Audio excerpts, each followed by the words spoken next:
தமிழ்நாடு அரசு மேற்கொண்ட பல்வேறு முனைப்பான நடவடிக்கைகளால் தொடர்ந்து மாண்புமிகு தமிழக முதல்வர் அவர்களும் மாண்புமிகு தமிழகத்துடைய துணை முதலமைச்சர் அவர்களும் அனைத்து துறைகளையும் ஒருங்கிணைந்து எதிர்வருகின்ற பருவமழையை எதிர்கொள்வதற்காக தயார் நிலையிலே அரசு இயந்திரங்களை முடக்கிவிட்டதன் எதிரொலியாக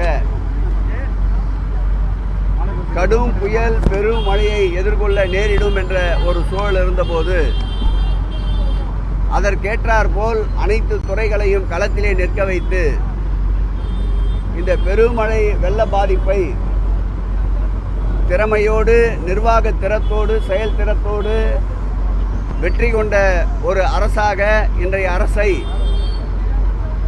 நடுநிலையாளர்களும் பொதுமக்களும் பாராட்டி கொண்டிருக்கின்றார்கள்.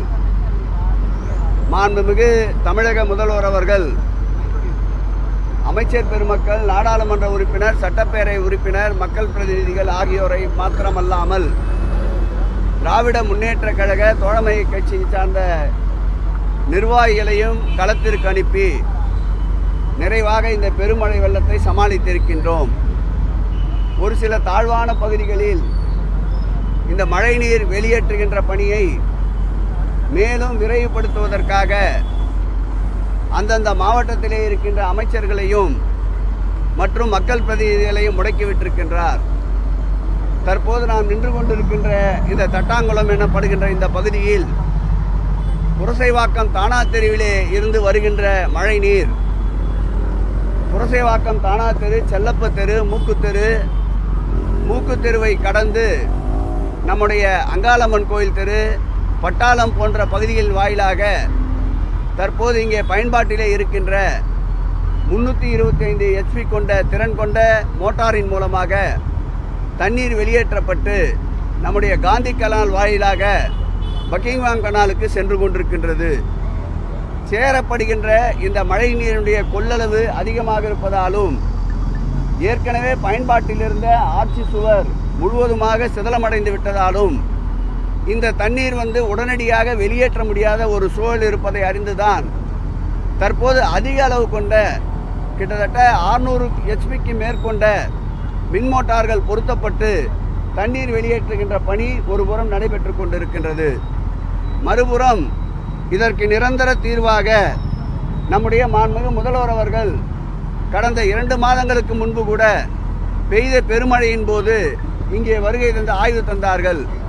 அந்த ஆய்வினுடைய தொடர்ச்சியாக சுமார் 19 கோடி ரூபாய் செலவில் இந்த மழை நின்றவுடன் இந்த பணிகள் துவக்கப்பட்டு அடுத்த பருவமழைக்கு தண்ணீர் தேங்காத ஒரு சூழ்நிலையை நிச்சயம் ஏற்படுத்தி தருவோம் என்ற உறுதியை மேற்கொண்டிருக்கின்றோம். இன்று காலையிலே இருந்து எங்கெல்லாம் தண்ணீர் தேங்கி நின்று பின்பு வடிந்திருக்கின்றதோ அந்த பகுதிகளெல்லாம் 200 இடங்களில் மருத்துவ முகாம்களை மாண்புமிகு தமிழக முதல்வர் உத்தரவோடு ஏற்பாடு செய்யப்பட்டிருக்கின்றது. அந்த மருத்துவ முகாம்களை இன்றைக்கு நம்முடைய சுகாதாரத்துறை அமைச்சர் அடையாறிலே நம்முடைய மேயர் அவர்களும் துவக்கி வைக்க இருந்தார்கள்.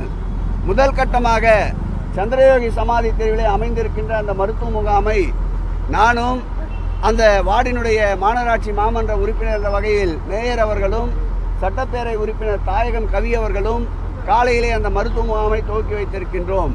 தொடர்ந்து இது போன்ற தாழ்வான பகுதியில் எங்காவது தண்ணீர் தேங்கி இருந்தால் உடனடியாக அந்த தண்ணீர் தேக்கத்தை அகற்றுகின்ற பணியை மேற்கொள்வதற்காக வடசென்னை மாவட்டம் முழுவதும் 9 சட்டமன்ற தொகுதிகளிலும் எங்களுடைய இந்த ஆய்வு தொடரும். நேற்று முன்னாள் அமைச்சர் ஜெயக்குமார் பேசின அந்த காணொலியை பார்த்துருப்பீங்க. முதல்வர் வேணா அழைச்சிட்டு வரட்டா, தண்ணி தேங்கலன்னு சொல்றாங்களே, இவ்வளவு தண்ணி தேங்க அவர் அழைச்சி எங்க முதல்வர் வர நிலையில இல்ல. மக்கள் துன்பப்படுறாங்கன்னு காதில் வந்த உடனே ஓடோடி கரைக்கு வர்றவர் அவருடைய முன்னாள் முதல்வர் அவருடைய எதிர்கட்சி தலைவரை போய் திரும்பி பார்க்க சொல்லுங்க.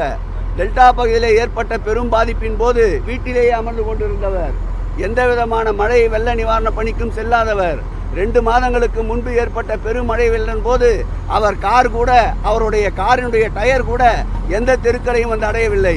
எங்கள் முதல்வர் மழை வருவதற்கு முன்பாக தன்னுடைய காலை நிலத்திலே பதிக்கின்ற முதல்வர், அவர் எங்கள் முதல்வரை அழைப்பதற்கு எந்த விதமான அருகதையும் இல்லை.